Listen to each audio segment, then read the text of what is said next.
Week 3 of the fantasy football season, and here's a few running backs I would bench this week. The first guy, Josh Jacobs of the Las Vegas Raiders. So Josh Jacobs so far, 2 mediocre games in the first 2 weeks of the season. Week 1 at the Chargers, 10 carries, 57 rush yards, a catch for 16 yards. And then week 2 versus Arizona, 19 carries, 69 rush yards, a catch for 12 yards. So Josh Jacobs not doing much. I know the workload's been pretty good in the first 2 games here, but a pretty mediocre matchup versus the Tennessee Titans here in week 3 for Josh Jacobs. But he hasn't done much, like I mentioned, for fantasy football. He don't really catch the ball out of the backfield. And this team, they've pretty much built their offense on throwing the football to Devontae Adams, Darren Waller, and Hunter Renfrow as the main options in this Raider offense. And we heard in training camp that they were looking to shy away from Josh Jacobs. And the rookie White is a guy they want to take over sooner than later over there at the running back position is this Raider team. So right now, after coming off an 8.3 point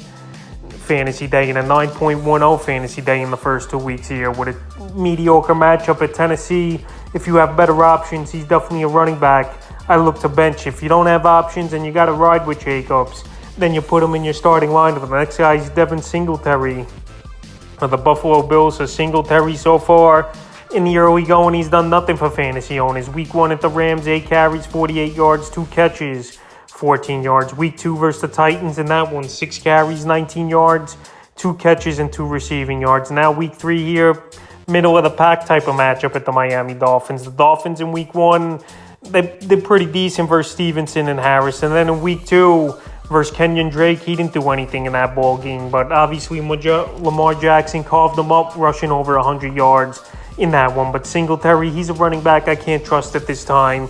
He's not getting a lot of touches. He's not getting many yards. And no one in that backfield is doing anything. This Buffalo Bill offense is a pass-first team, obviously. We saw it in week 1 versus the Rams, and we definitely saw it in week 2 versus the Tennessee Titans, where Stephon Diggs had 3 receiving touchdowns in that one. So right here, I think it's an easy guy to get away from this week here, Singletary. And a guy to bench this week, the next running back is Chase Edmunds of the Miami Dolphins. So Chase Edmunds, week 1, he had a decent workload. 12 carries, 25 yards, 4 catches, 40 yards versus the Pats. And then in week 2, in a game where they were trailing early and often by 2 or 3 touchdowns, a majority of the game with the Dolphins, and then pulled off the great comeback. Only 5 carries, 33 yards, and only 1 catch for 8 yards. So right now it looks like Raheem Mostert is the main man over there in the Miami Dolphin backfield. And you would have thought in a ball game like it was Sunday at Baltimore, down 21 most of the time, that Chase Edmonds would have played more snaps and he would have got more receptions than just one in the game. So obviously that's a red flag for me here. And after what we saw in that ball game, Chase Edmonds not being on the field, Mostert being on the field more than Edmonds, and him not doing much in a ball game that were trailing and had to play catch up and throw the football a lot. He's just a guy I can't trust this week. I'm not saying to drop him or anything, but he's an easy running back to shy away from and bench, just the way the game script went in week 2. You thought it would have went in his favor, but it didn't. It was more Raheem Mostert over there. So right now, it would take an injury to one of these guys for some back over there in Miami. And right now, I can't trust Edmonds the way that game went, obviously. In week 2, the next guy is Rashard Penny of the Seattle Seahawks. So Penny in week 1, he showed some juice. 12 carries, 60 yards with 2 catches for 7 yards. But week 2 at San Francisco, a total bust. And the way the ball game went as well, that Travis Homer was in there a lot in passing downs. We know Penny, he's not a receiver really out of the backfield. And week 3 here, I think we're going to see more of the same. I know Atlanta's not that good of a defense, but how can you really trust Rashard Penny going into week 3? After week 1, he had a mediocre game with 8.70 fantasy points. And then week 2 at San Francisco, 1.5 fantasy points. After coming off a bad ball game and this Seattle Seahawks offense being challenged so far in the early going here, I just can't trust Penny. I know it's a home game. I know it's the 12th man.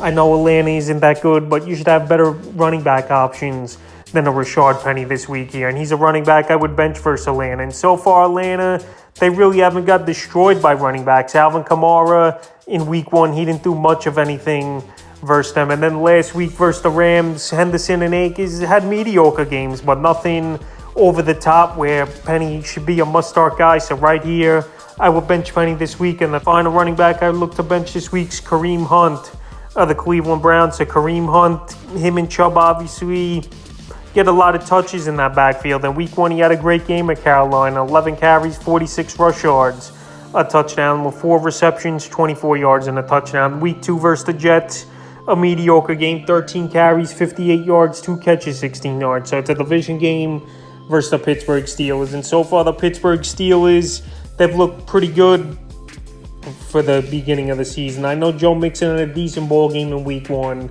And Damian Harris, if he didn't get a touchdown in that game, he didn't do anything for fantasy owners. So right here, Kareem Hunt, obviously the backup to Nick Chubb, even though he gets 12, 15 touches per ball game. But this Steeler defense, I think they're going to come out on Thursday Night Football here and cause havoc in the backfield to make Jacoby Brissett try to beat him in this one. So Kareem Hunt, we know he's a good talent, but him behind Nick Chubb, and with the matchup here, I don't like him a lot, and he's a guy I will bench this week. So that's a few running backs I look to bench here for week 3 of the fantasy football season.